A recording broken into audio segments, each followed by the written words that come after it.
Hola, ¿cómo están? Feliz lunes. Bienvenidos a La Esposa del César. La Esposa del César, como saben, es el proyecto de Steiner para platicar de corrupción y de anticorrupción con palabras que todos entendamos para combatir la corrupción con un poquito más que solamente con buenas intenciones.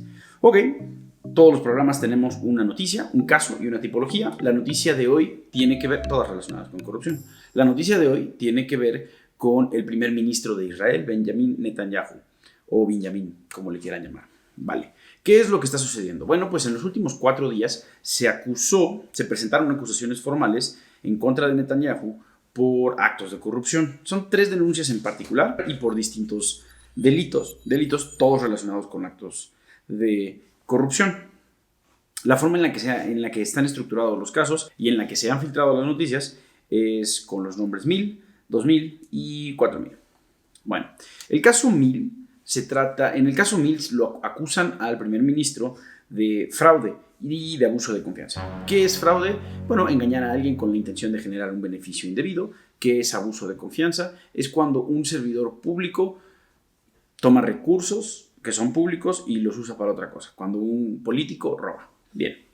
¿De qué acusan a Netanyahu? En este caso, de haber recibido regalos de un amigo suyo para tomar decisiones, a cambio de decisiones que favorecieran en su momento a este amigo de Netanyahu, que curiosamente es un empresario.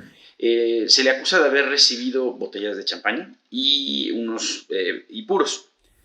Bueno, todo muy cuestionable, pero así son estos asuntos de corrupción. Vale, es importante dejar claro que los dos, tanto Netanyahu como el amigo, a quien también se le está acusando por soborno, señalan que esto no es cierto, que no hubo un favor indebido y que estos regalos son solamente regalos en razón de la amistad, cosa que puede ser cierta. Al final, esto solo es una acusación, pero no hay pruebas. Siguiente, la acusación o el caso llamado 2000. Vaya, en este caso también se le acusa de fraude y también se le acusa de abuso de confianza, fraude, engañar por dinero, abuso de confianza, político que roba. Bien, la acusación aquí es un poco diferente. Aparentemente, o de lo que se acusa a Netanyahu, es de tomar decisiones en relación con un periódico para que ese periódico hiciera publicaciones favorables a Netanyahu. Podrán ver un poquito más al respecto en nuestro video en el que hablamos de los fondos de reptiles. Y a cambio de estas menciones favorables, de esta prensa buena o prensa favorable, la acusación es que Netanyahu promovió regulación a modo. Regulación que pusiera las condiciones muy difíciles para la competencia de este periódico. Entonces, el beneficio indebido que supuestamente se lleva el periódico es que el primer ministro saca del juego a la competencia. Y el tercero es el caso llamado 4000, que es el más serio. Aquí también se le acusa de fraude, se le acusa de abuso de confianza y se le acusa de cohecho. Cohecho es, como saben, lo que normalmente llamamos soborno. Pagarle a un servidor público para que haga algo indebido.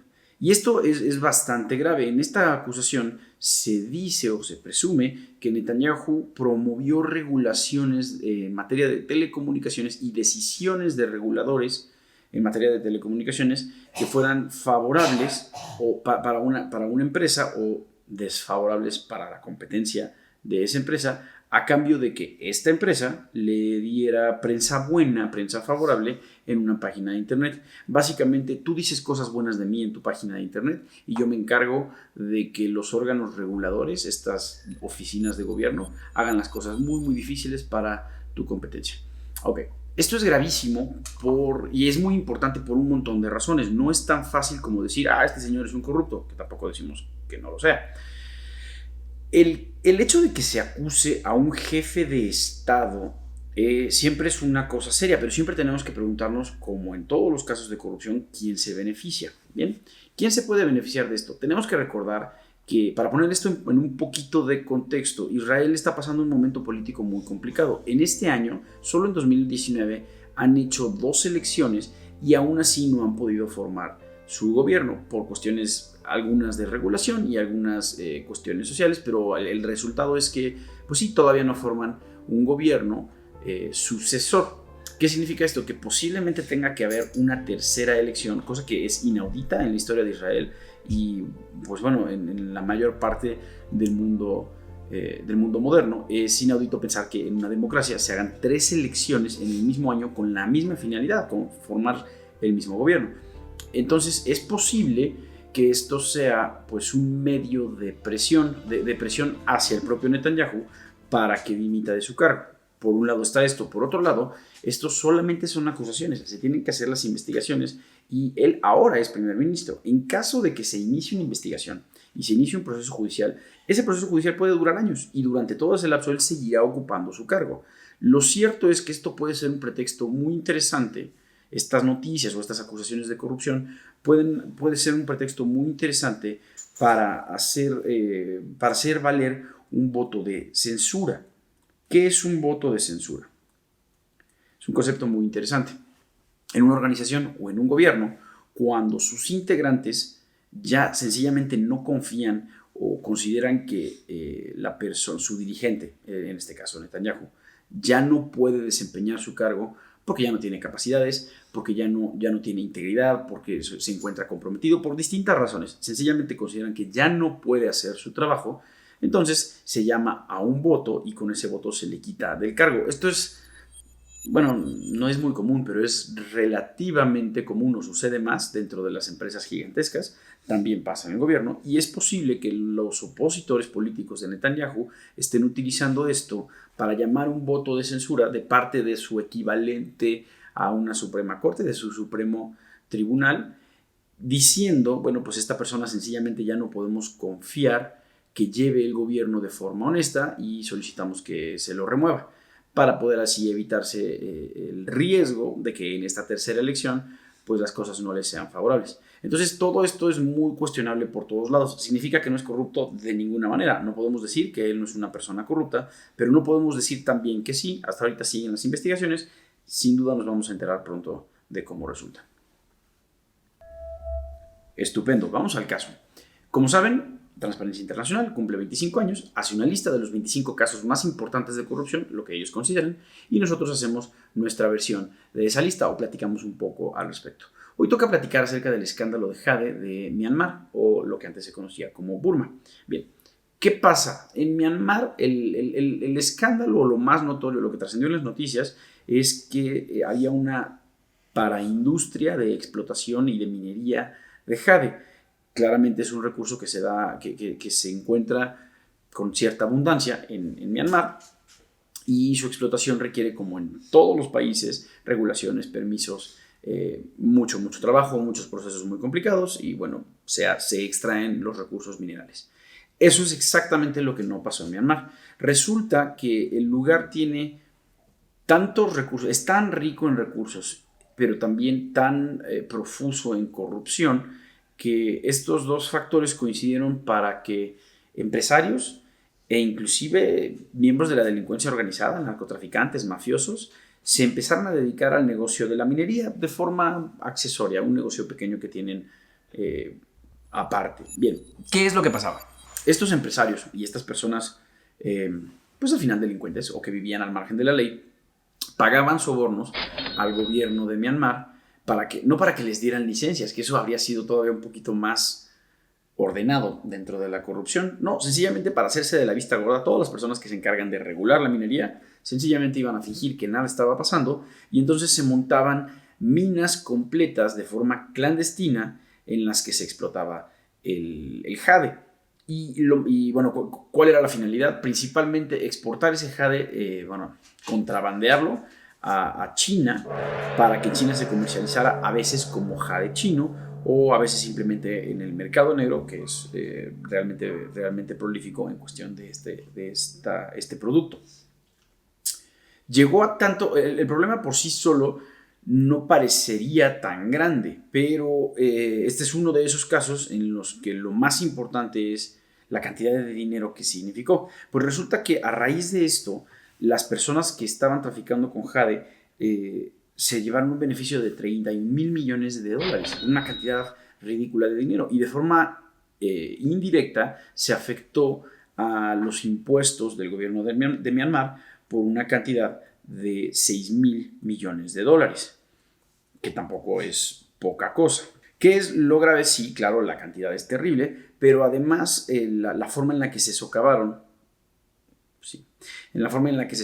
las instituciones de Myanmar para favorecer este tipo de procesos ilegales. Y lo más grave de todo esto es que al día de hoy no hay procesos judiciales serios en contra de las personas que lo están haciendo y se sigue explotando el jade de forma ilegal.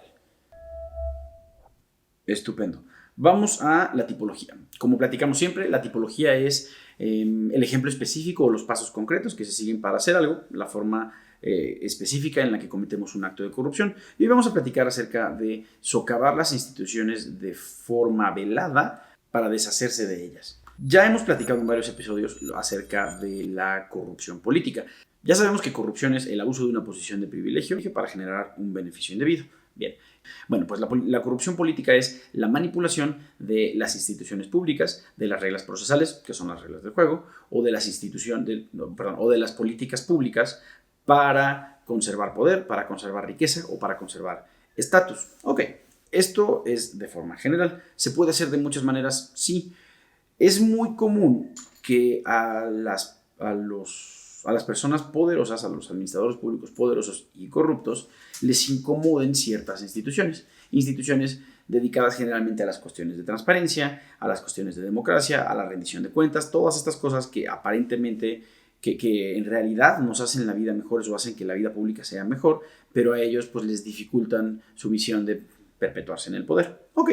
Bueno, pues una de las formas de deshacernos de estas instituciones, cuando uno es un político corrupto muy malvado, es no atacar directamente a las instituciones, sino atacarlas indirectamente, erosionar los distintos pilares sobre los que se constituyen. ¿Qué podría ser? Bueno, si tenemos, por ejemplo, un organismo encargado de cuestiones ambientales, podemos simplemente empezar a reducir los sueldos, cambiar la regulación, empezar a dar permisos de otra naturaleza más amplios, podemos firmar tratados laterales o paralelos o inclusive ajenos a esta dependencia, y el resultado es que cambiamos todo lo que está alrededor de esa dependencia, de esa institución, para que esta institución pues sencillamente ya no tenga armas o no pueda trabajar, le sea muy difícil trabajar. Un poco, el ejemplo perfecto de esto es lo que en su momento sucedió con Lee Iacocca, este empresario automotriz tan importante,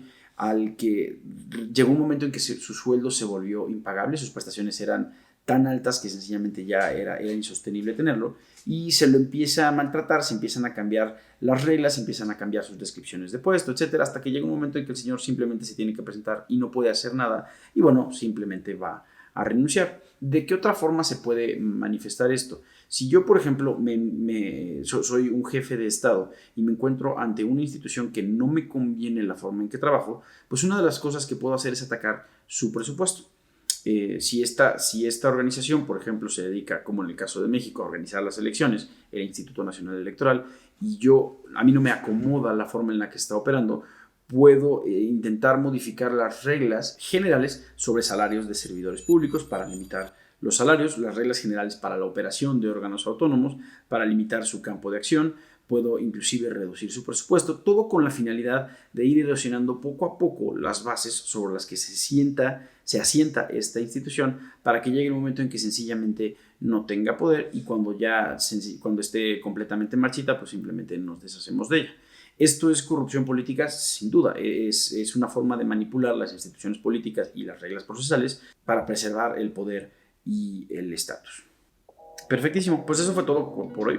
Muchas gracias por estar con nosotros en La Esposa del César, y los dejo como siempre pidiéndoles por favor que denuncien todos los actos de corrupción, pero que lo hagan con mucho cuidado. Si no están seguros de que lo que están viendo es corrupción o no están convencidos de que su seguridad está garantizada, no hagan nada y acérquense primero a alguien que les pueda ayudar. Con mucho gusto nos pueden escribir a info@strainer.mx o pueden entrar a strainer.mx y encontrar instrucciones para hacer denuncias a través de la red oscura para preservar el anonimato, y con mucho gusto les vamos a ayudar, pero por favor, ante todo, cuídense mucho. Esto fue La Esposa del César, yo soy Michelle Bien y que tengan feliz lunes.